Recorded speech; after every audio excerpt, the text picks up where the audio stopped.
Yo, what's going on, everyone? So today I'm going to come at you with my updated gear guide for 10.2.6, which is the faded season, and this is going to be my projected best in slot list for keys. So the goal of the gear that we've acquired here is to make sure that we've got obviously our new 4 set, the best crafts that we can have, the best weapons, the ideal trinkets for pushing keys, and then the best other gear that fits in. Ideally, when everything is said and done, our stats should look like this. So we should have about 40% crit. We should have about 35% plus versatility, 30% plus mastery. So the versatility and mastery, depending on how you put your enchants and gems, is how that can fluctuate a little bit higher on which end that you feel like you need more defensive value from. And then our haste should stick right around 3%. That shouldn't change because obviously we're not going to add anything for there. Same thing with the ring enchants, as I mentioned, for a verse and mastery. There you can kind of either go both in diverse, both in the mastery. You can do a mix of both as well. And then for the weapon rune, I'll probably go with crit just to get closer to that 40% value. But if you feel like you need more dodging for keys, you can definitely go and put your weapon rune as mastery. So what does this all look like then? So our best in slot list is going to consist of these 4 pieces, and this best in slot list is what has been updated from my original PTR video. So for our tier pieces, we are going to instead now be going with shoulders, chest, gloves, and legs. Now you might be saying to me, like, Kyle, like, wait a minute, isn't our tier the exact same tier set that we had last season? Yes and no. So our tier set bonuses are exactly the same.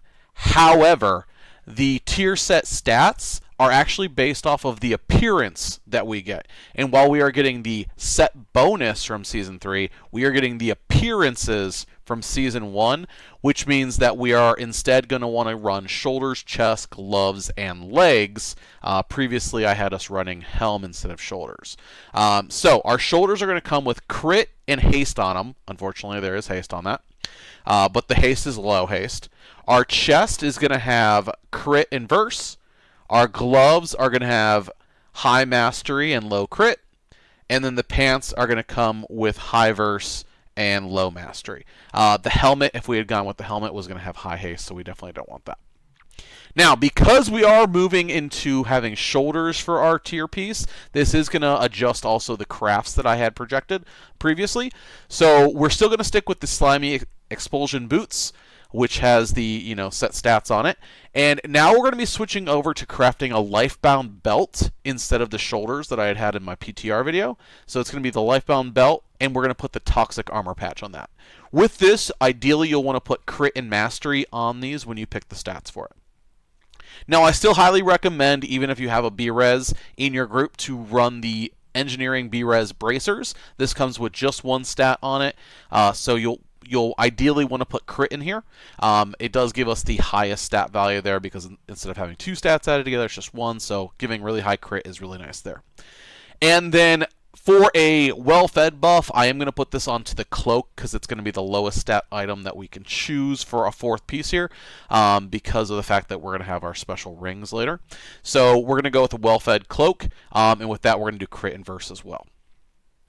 Now, as far as our weapons go, the big ticket item here is Jarunun, or however you say that, DJ Arun, as I like to call it. That's the polearm off of Vershak in Aberrus. Our trinkets, for high push keys, I'm recommending still to go with Tainted Rage Heart. That is going to have the increased item level. That still comes off Farak from Amir Jasil. And for the second trinket, I'm still thinking that the Cheat Death is going to be the most worthwhile to have, even though that's going to come from Dawn of the Infinite Zero off of Iridicon.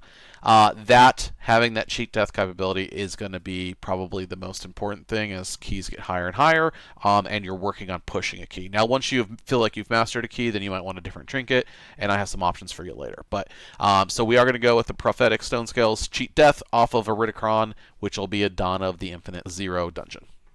For our necklace, we're going to go with the Ouroboros necklace off Alcaraz in Emirjasil. Again, this one not only does it have crit and verse on it, which is super nice for us, but it does come with that added effect of when we deal fire damage, we get like a proc of nature damage absorb, and when we deal nature damage, we'll get a proc of like fire damage absorb. So not super, crazy helpful, but it does help when it procs, when it absorbs the right kind of damage. Alright, so because we're not using a tier helm anymore, now we're going to be going with the Crown of Roaring Storms from Ruby Life Pools. This is the only helm that doesn't have crap stats on it. All the other helmet options give us haste. So this is going to give us high verse and low crit. Now when I say that's 743 verse and still 439 crit, so it's still a good amount of crit, but that's going to come off of Ruby Life Pools. Now, for our 2 rings, we are going to go with a special fire damage or fire absorb ring. So, for the first one, we're going to go with Seal of Filial Duty off of Broodkeeper Druna and Vault of Incarnates. This is the one that is going to give us a shield proc when we deal fire damage. And our second ring is going to be Seal of Daruna's Chosen, which actually comes off of Aranog in Vault of Incarnates. And this one is the one that when we deal fire damage, it's going to do extra damage. Okay, so when it comes to our antique bronze bullions, then we're going to be receiving 1 a week, which means that to buy items, it costs 2. So every other week, we're going to be able to purchase an item, and here are the items that I think we should purchase in order of being able to acquire them. And obviously, if you acquire one while you're doing, raid and stuff, that will change. But if you don't raid, then this will be kind of a static list for you. So the very first thing that you're going to want to take is the weapon, the DJ Arun, the Pillar of Elder Flame from Aberrus. It's very unlikely that all of us will be able to get this on that very first week that Aberrus is open, which is going to be week 2. So getting that on Mythic especially is going to be super hard to get because it is one of those rare items. So we're going to definitely want to take this as our first item. That's going to give us a max item level weapon once we're able to upgrade it. And it does have that perfect stats with crit and mastery being on it, and it also has that fire effect that we can, use on use that works with all of our abilities. So that's going to be the number 1 buy, unless you somehow, kill Rashok on Mythic the first week it's up on Aberrus and are able to loot that polearm, in which case, nice, you don't have to buy it with the Bullion. The second item that I'm recommending buying, again, this is, for push keys, is the Seal of Filial Duty. This is the one from Vaults of Incarnates off of Daruna. And this is the one that when we deal fire damage, we have a chance to absorb a very, very large amount of damage.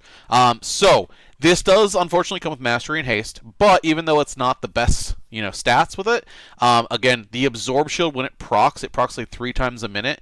And so when it procs, it does proc for about 262,000 damage for 6 seconds that it's absorbing. So it is really nice. Now, with these items, there is something special about the Seal of Filial Duty and my next item on the list, which is the Tainted Rage Heart, is that these 2 items are items that actually have the increased item level dropping because they drop off of the last 2 bosses. So the Seal of Filial Duty will actually go all the way up to 535 on the upgrade track. Normal items will stop at 12 out of 12 at 528, but these items will have a 13th and 14th track that go up to 535. So our weapon is only going to go up to 12 of 12, which is 528, but our first ring here and our first trinket are going to go all the way up to 535. So that next item, the third item that I believe we should buy, is going to be the Tainted Rage Heart trinket off of Farok and Emirjasil. This again has a large amount of versatility, and then has the extra just damage that it does, and then it has the extra absorb that does damage as well on a 1.5 minute cooldown. This is just huge. It's got increased item level. It's got good damage. It gives good survivability. So all the way around, I think it's a good pick, especially with that increased item level. Now, for the 4th and 5th choice, these are kind of more like up in the air because by the time you're getting this, again, remember this will be about week 8 and week 10. So you may have already acquired these items, but the next item that you should get, if you haven't already looted it yourself, will be the other ring from Vault of Incarnates, which is the Seal of Jaruna's Chosen, which again, even though it says Jaruna's name in it, it comes off of Aranog. And this is the one that will go 528 item level. And when we use it, it will, again, give us crit inverse. And when we deal fire damage, it has a chance to just proc to deal extra fire damage. This again procs very high for Brewmaster, especially when we're using our Breath of Fire on cooldown, and when we add in the weapon that does fire and some of the other stuff that's going on with our set bonus and stuff. It's going to proc all the time. It's going to be free extra damage, and it has good stats, so we'll want that for sure. Next one will be our Ouroboros necklace from Amirjasil. Again, if you already acquire this, then you don't need to worry about going for this one, but it is what I will probably be going for 5th.